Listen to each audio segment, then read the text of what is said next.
We usually think of science as propelling us forward. Where would we be, after all, without the insights of Newton and Copernicus?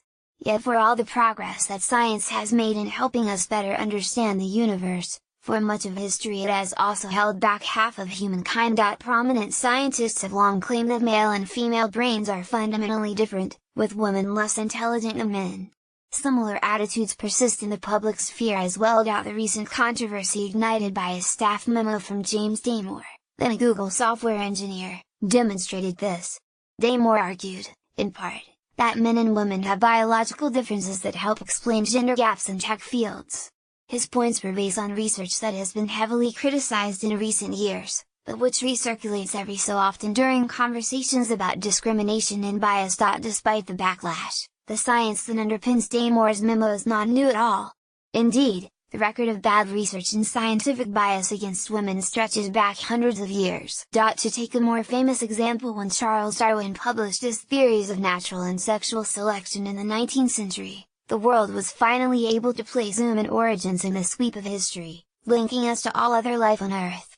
What we hear about less often is just how spectacularly blinkered Darwin was when it came to women's place in this evolutionary story. The chief distinction in the intellectual powers of the two sexes is shown by man attaining to a higher eminence, in whatever he takes up, than woman can attain, whether requiring deep thought, reason or imagination, or merely the use of the senses and hands, Darwin wrote in his 1871 groundbreaking book The Descent of Man.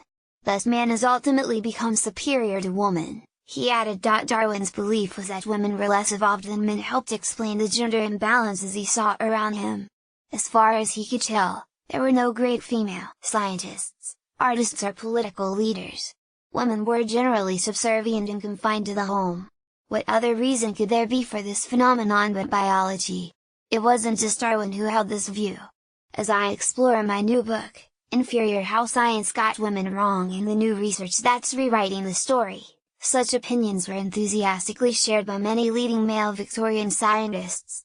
Some stated that women were less intelligent because they had smaller brains.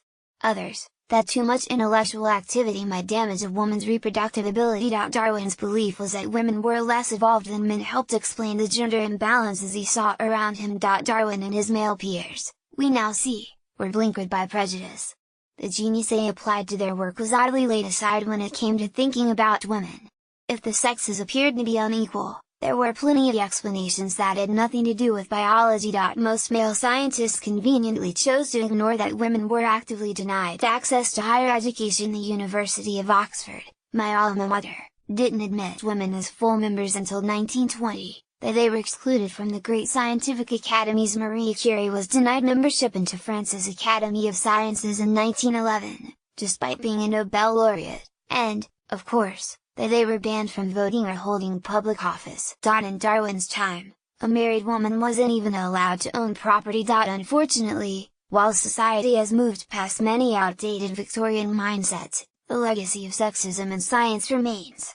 Just this summer, the journal Intelligence published a questionable paper claiming that women have lower IQs than men, despite a wealth of data stretching over decades that has established that there's no average gender difference in intelligence. A few prominent scientists continue to claim that male and female brains are fundamentally different.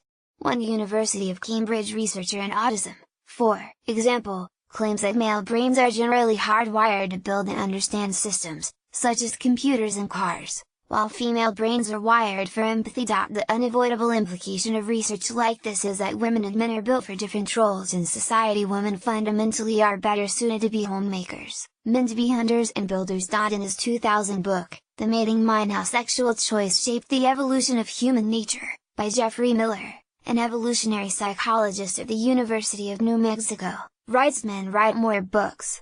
Men give more lectures. Men ask more questions after lectures. Men dominate mixed-sex committee discussions. In the same book, he states, in the game of science, sounding sexist is not a good reason to ban a theory. This may be true. But political correctness isn't the enemy. Bad science is. The implication here is that this behavior is biological, and not related to the way society has treated or continues to